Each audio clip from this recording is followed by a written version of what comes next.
Welcome back to my YouTube channel. ಎಲ್ಲರೂ ಹೇಗಿದ್ದೀರಾ? ತುಂಬ ಚೆನ್ನಾಗಿದ್ದೀರಾ ಅಂತ ಭಾವಿಸ್ತೀನಿ. ನಾನು ಆ್ಯಕ್ಚುಲಿ ನಿಮಗೆಲ್ಲ ಲಾಸ್ಟ್ ವೀಕ್ ಹೇಳಿದ್ನಲ್ವ, ಜಾತ್ರೆ ಇದೆ, ಜಾತ್ರೆಗೆ ಹೋಗಬೇಕು ನೆಕ್ಸ್ಟ್ ವೀಕ್ ಅಂಥೇಳಿ. ಆ ಜಾತ್ರೆ ಇವತ್ತೇ ಇದೆ. ಆ್ಯಕ್ಚುಲಿ ನಾವೆಲ್ಲರೂ ಸೇರಿ ಮನೆಯವರು ಜಾತ್ರೆಗೆ ಹೋಗ್ತಾ ಇದ್ದೀವಿ. ನಾನು ಮದುವೆಗಿಂತ ಮುಂಚೆ ಎವ್ರಿ ಇಯರ್ ಈ ಜಾತ್ರೆಗೆ ಹೋಗ್ತಾಯಿದ್ದೆ. ಮದುವೆ ಆದಮೇಲೆ 4 ವರ್ಷದಿಂದನೂ ನನ್ನ ಜಾತ್ರೆ ಆಲ್ಮೋಸ್ಟು ನಮ್ಮ ಊರಲ್ಲಿ ಮಾಡೋ ಎಲ್ಲ ಜಾತ್ರೆಗಳು ಸ್ಕಿಪ್ ಆಗಿದ್ವು. ಇವಾಗ ಊರಲ್ಲೇ ಇರೋದ್ರಿಂದ ನಾನು ದೇವಿ ಜಾತ್ರೆಗೆ ಹೋಗ್ತಾ ಇದ್ದೀನಿ. ನಮ್ಮ ಊರಿಂದ ಒಂದು 50 ಕಿಲೋಮೀಟ್ರ್ ದೂರ ಇದೆ. ಬನ್ನಿ ನೋಡೋಣ. ಇವಾಗ ಬೆಳಗ್ಗೆನೇ ಹೋಗ್ತಾ ಇದ್ದೀವಿ. ಇವತ್ತು ಹೋಲ್ ಡೇ ಅಲ್ಲೇ ಇರೋದು. ಜಾತ್ರೆಗೆ ಹೋಗಿ ಜಾತ್ರೆಯಲ್ಲಿ ಸುತ್ತಾಡೋಣ ಅಂತ ಅಂದ್ಕೊಂಡಿದ್ದೀವಿ ಇವತ್ತು. ಮೊನ್ನೆ ಅಂತೂ ಆಗಲಿಲ್ಲ ಜಾತ್ರೆಯಲ್ಲಿ ಸುತ್ತಾಡೋಕ್ಕೆ. ಈ ದೇವರಿಗೆ ನನ್ನ ಮಗನ ಫಸ್ಟ್ ಟೈಮ್ ಕರ್ಕೊಂಡು ಹೋಗ್ತಾ ಇರೋದು. ದೇವ್ರ ದರ್ಶನ ಮಾಡೋಕ್ಕಾಗುತ್ತೋ ಇಲ್ವೋ ಅಂತ ಗೊತ್ತಿಲ್ಲ. ತುಂಬ ರಶ್ ಇರುತ್ತೆ. ನನ್ನ ಮಗನ ಹಿಡ್ಕೊಂಡು ಅಷ್ಟು ಗದ್ದಲದಲ್ಲಿ ಹೋಗಿ ದೇವ್ರ ದರ್ಶನ ತೊಗೊಳೋಕ್ಕಾಗುತ್ತೋ ಇಲ್ವೋ ಅಂತ ಗೊತ್ತಿಲ್ಲ. ನೋಡೋಣ ಏನಾಗುತ್ತೆ ಅಂತ ನಿಮಗೂ ತೋರಿಸ್ತೀನಿ. ಬನ್ನಿ ಹೋಗೋಣ ಜಾತ್ರೆಗೆ. ಫೈನಲಿ ಜಾತ್ರೆಗೆ ಹೋಗೋದಕ್ಕೆ ಎಲ್ಲರೂ ರೆಡಿಯಾಗಿದ್ವಿ. ಆ್ಯಂಡ್ ನೀವು ನೋಡ್ತಿದ್ದಾರಲ್ಲ, ಇದೇ ಗಾಡೀಲಿ ನಾವು ಜಾತ್ರೆಗೆ ಹೋಗ್ತಾಯಿದ್ವಿ. ನನ್ನ ಮಗ ಹಿಂಗೆ ಆಡ್ತಿದ್ದಾನೆ ನೋಡಿ, ಇಲ್ಲಿ ಎಷ್ಟು ದೊಡ್ಡವ್ರ ಥರ ಬಿಹೇವ್ ಮಾಡ್ತಿದ್ದಾನೆ. ಅದನ್ನು ಹಿಡ್ಕೊಂಡು ನೇತಾಡ್ತಿದ್ದ, ಸುಮಾರು ತಂಗೆ ನೇತಾಡ್ತಾ ಇದ್ದ. ನನ್ನ ಮಗನ ಬಿಸಿಲಲ್ಲಿ ತೊಗೊಂಡೋಗ್ಬೇಕು, ಅವ್ನು ಹೆಂಗಿರ್ತಾನೋ, ಹೆಂಗೆ ಕಿರಿಕಿರಿ ಮಾಡ್ತಾನೋ ಏನೋ ಅನ್ನೋ ಭಯ ಅಂತೂ ಇಲ್ಲ ನನಗೆ. ಇನ್ಫ್ಯಾಕ್ಟ್ ಹೊರಗಡೆ ಸಿಕ್ಕಾಪಟ್ಟೆ ಎಂಜಾಯ್ ಮಾಡ್ತಾನೆ ಅವನು. ಅದರಲ್ಲಿ ಇವತ್ತು ಅವ್ರ ತಾತ, ದೊಡ್ಡಪ್ಪ ಎಲ್ಲರೂ ಇದ್ರಲ್ವ, ಅದಕ್ಕೆ ಅವನು ಇನ್ನೂ ಜಾಸ್ತಿ ಕಂಫರ್ಟಬಲ್ ಆಗಿದೆ ಇವತ್ತು.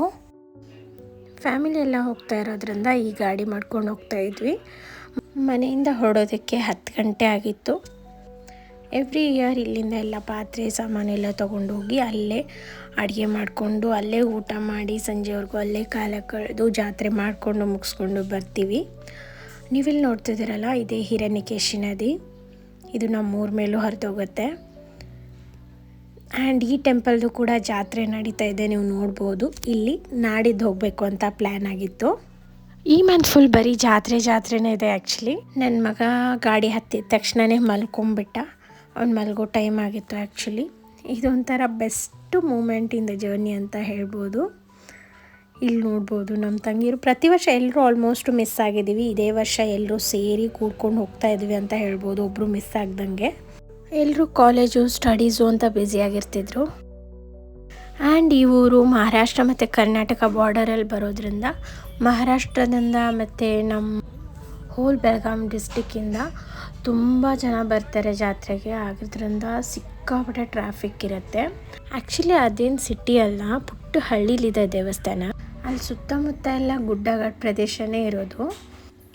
ಸೊ ಟ್ರಾಫಿಕೆಲ್ಲ ಕ್ಲಿಯರ್ ಮಾಡಿಕೊಂಡು ಅಲ್ಲಿ ಹೋಗೋದು, ಅದಕ್ಕೆ ಸುಮಾರು ಲೇಟ್ ಆಗಿತ್ತು. ಅಲ್ಲಿ ತೊಗೊಳೋದಕ್ಕೆ ಸಿಕ್ಕಾಪಟ್ಟೆ ಐಟಮ್ಸ್ ಇತ್ತು. ಆ ಮೂರ್ತಿಗಳು ನೀವು ನೋಡ್ಬೋದು ಎಷ್ಟು ಚೆನ್ನಾಗಿತ್ತು. ನನ್ನ ಮಗಂಗಂತೂ ಜೋಲಿ ಇಲ್ಲದೆ ಅವ್ನು ಮಲ್ಗೋದೇ ಇಲ್ಲ, ಹಂಗಾಗ್ಬಿಟ್ಟಿದ್ದಾನೆ. ಅದಕ್ಕೆ ನನ್ನ ತಂಗಿ ವೇಲಿಂದಾನೆ ಅಲ್ಲಿ ಜೋಲಿ ಕಟ್ಬಿಟ್ಟು ಆ ಕಡೆ ಈ ಕಡೆ ಹಿಡ್ಕೊಂಡು ಅವ್ನು ತೂಗ್ತಾ ಇದ್ವಿ, ನೀವು ನೋಡ್ಬೋದು. ಅವನೆಲ್ಲ ಹೋದರೂ ಅವನಿಗೆ ಒಂಥರ ಕಂಫರ್ಟ್ ಝೋನ್ ಕ್ರಿಯೇಟ್ ಮಾಡಬೇಕಲ್ವಾ, ಅದಕ್ಕೆ. ಸೊ ಅವನಾಗಲೇ ನಿದ್ದೆ ಮಾಡಿಬಿಟ್ಟಿದ್ದ. ಅವ್ನು ನಿದ್ದೆ ಮಾಡಿದಾಗಲೇ ಮಮ್ಮಿಯರೆಲ್ಲ ಅಡುಗೆ ಮಾಡಿಬಿಟ್ಟು ಆಮೇಲೆ ಊಟ ಎಲ್ಲ ಮಾಡಿಕೊಂಡು ಜಾತ್ರೆಗೆ ಹೋದ್ವಿ. ಜಾತ್ರೆಯಲ್ಲಿ ಆ್ಯಕ್ಚುಲಿ ತುಂಬ ಐಟಮ್ಸ್ ಏನು ತೊಗೊಳ್ಳಿಲ್ಲ. ಜಾತ್ರೆ ಐಟಮ್ಸ್ ನಾವು ತೊಗೊಳ್ಳೋಂಥದ್ದು ಏನಿರುತ್ತೆ ಅಲ್ವಾ. ಈ ಸಲ ಫುಲ್ ನನ್ನ ಮಗಂದೇ ಜಾತ್ರೆ ಆಗಿತ್ತು. ಅವನಿಗೆ ಟಾಯ್ಸು ಅದು ಇದು ಅಂತ ತೊಗೊಂಡ್ವಿ. ಅದು ಬಿಟ್ಟರೆ ಬೇರೆ ಏನು ತೊಗೊಳ್ಳಿಲ್ಲ. ಬಟ್ ಜಾತ್ರೆಯಲ್ಲಿ ಸುತ್ತಾಡೋಕ್ಕಂತೂ ಸಖತ್ತಾಗಿರುತ್ತೆ ಅಲ್ವಾ. ನೀವು ಇಲ್ಲಿ ನೋಡ್ಬೋದು, ಈ ಜಾತ್ರೆ ಎವ್ರಿ ಇಯರ್ ಆಗುತ್ತೆ. ತುಂಬ ದೊಡ್ಡ ಜಾತ್ರೆ ಇದು. ತುಂಬ ದಿನ ಆದಮೇಲೆ ಫ್ಯಾಮಿಲಿ ಜೊತೆ ಹೋಗಿದ್ದು ನಮಗಂತೂ ಸಿಕ್ಕಾಪಟ್ಟೆ ಖುಷಿ ಆಯಿತು. ನಮ್ಮ ಮನೆಯವರು ಬರಬೇಕಾಗಿತ್ತು, ಬಟ್ ಲಾಸ್ಟ್ ಮೂಮೆಂಟಲ್ಲಿ ಅವ್ರು ಬರೋಕ್ಕಾಗಲಿಲ್ಲ. ನೀವಿಲ್ಲಿ ನೋಡ್ಬೋದು, ಆಲ್ಮೋಸ್ಟ್ ಹೋಗೋದಕ್ಕೆ ಸಂಜೆ 7:30 ಆಗಿತ್ತು. ನನ್ನ ಮಗ ಇಲ್ಲಿ ಕೂತ್ಕೊಂಡಿದ್ನಲ್ಲ, ಹಿಂದೆ ಒಂದು 2-3 ಜನ ಹುಡುಗರು ಬೈಕಲ್ಲಿ ಬರ್ತಾಯಿದ್ರು. ಅವ್ನಿಗೆ ಹಾಯ್ ಮಾಡ್ಕೊಂಡು ಸುಮಾರು ದೂರದಿಂದನೇ ಬರ್ತಿದ್ರು ಅವರು.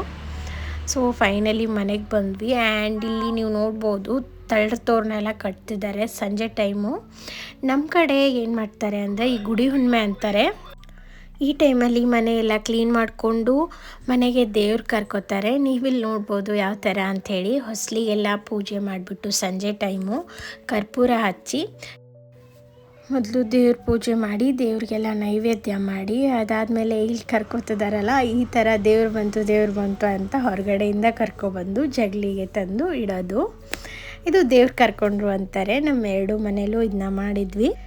ಇದೊಂಥರ ಈ ಸೈಡು ಯುನಿಕ್ ಆಚರಣೆ ಅಂತಲೇ ಹೇಳ್ಬೋದು. ಸೊ ಊಟಕ್ಕೆ ಹೋಳಿಗೆ, ಬೆಲ್ಲದ ಹಾಲು, ಆಮೇಲೆ ತುಪ್ಪ, ಅನ್ನ, ಸಾಂಬಾರು, ಸಂಡಿಗೆ ಅಂತ ಮಾಡಿದರು. ನೋಡಿದ್ರಲ್ಲ, ಇದಾಗಿತ್ತು ಇವತ್ತಿನ ವ್ಲಾಗ್. ನನ್ನ ಈ ವ್ಲಾಗ್ ನಿಮಗೆಲ್ಲ ಇಷ್ಟ ಆಗಿದ್ರೆ ದಯವಿಟ್ಟು ನನ್ನ ಚಾನಲ್ನ ಶೇರ್ ಮಾಡಿ, ಲೈಕ್ ಮಾಡಿ ಮತ್ತು ಸಬ್ಸ್ಕ್ರೈಬ್ ಮಾಡಿ. ದಯವಿಟ್ಟು ನನ್ನ ಚಾನಲ್ಗೆ ಸಪೋರ್ಟ್ ಮಾಡಿ.